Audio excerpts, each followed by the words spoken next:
back to the Fat Earth Backyard Farm. Okay, so this is my little video on saving seeds, which is something that, I really want to get more into so that I can save money every year, and also so that I can kind of get the best of my produce and reproduce it the following year.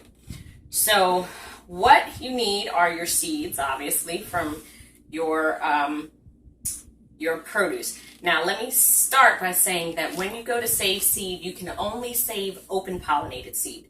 So what that means is that it has to be from a plant that self-pollinates or it's cross-pollinated by bees. You can't save seed from hybrid fruits because you won't get a plant that's true to the type of plant that you grew. It could be any combination of the traits that they used to make the hybrid plant. You could get any variation of seed, and you most likely won't get fruit that's edible. So it needs to be open pollinated seed, and usually your seed packet tells you whether it's a hybrid or it's open pollinated. So you want to use open pollinated. So you have your seeds. You're gonna have seed packs, which you can get them online, or I just went to Office Depot and got what are called coin envelopes. Okay, and they're about 2 1/4 inches by 3 1/2 inches. That's gonna be to put the seeds in once they're dry. You need a bowl. You need a little desiccant packet. You don't have to have these. These are the little packets that come in like your vitamin bottles or medicine bottles. It keeps the moisture out of the bottle. Gonna use that. And a little container to put the seeds in, or some kind of box or something to store the seeds in, and a strainer. So the first thing we're going to do is get some warm water, and I'm just going to take the seeds in my hand and kind of rinse. Try and get all the stuff off. I'm going to end up putting it in a strainer.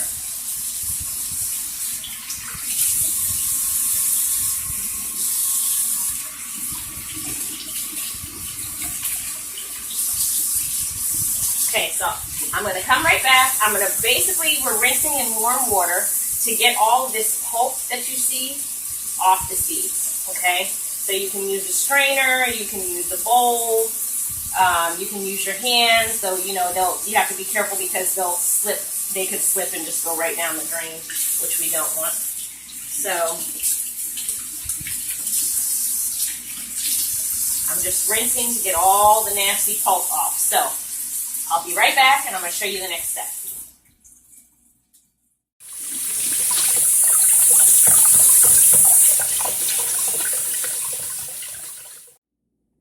Okay, so I used a larger strainer, and I ran warm water over it, as you saw, and I've got my seeds. So now what I'm going to do is I'm putting these seeds here into this bowl, and I'm going to fill the bowl with water.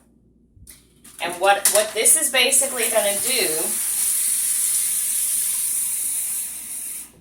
the good seeds are going to float, and the bad seeds are going to sink to the bottom. So if you can see that,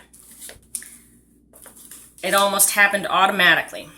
The seeds that are floating on the top are the bad seeds, okay? Those won't germinate. So I'm going to scoop those out with a spoon so that when I pour the water out, I don't accidentally get the bad seeds. So actually I could probably use my strainer here. And I'm just going to get all the seeds that are soaking up on the top of the water.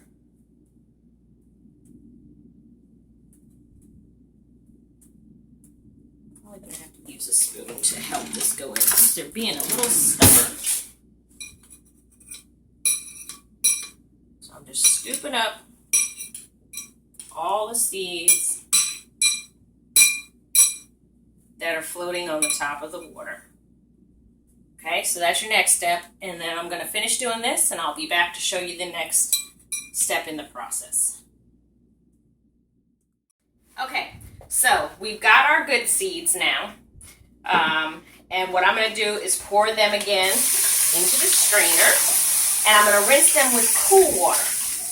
And what this is basically doing is rinsing off any of the sugar that might be left on the seeds.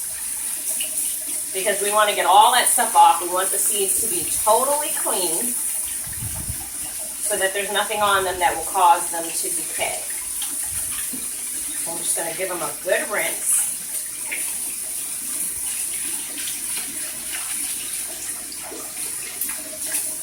Okay. So our seeds are nice and clean. Now the next step is to take a paper towel and pour your seeds out onto the paper towel, and then take another paper towel. I'm going to take a couple because they're kind of wet. And you're just going to pat the seeds dry. They're going to stick a little bit to the paper towel. That's okay. You just want to pat them dry.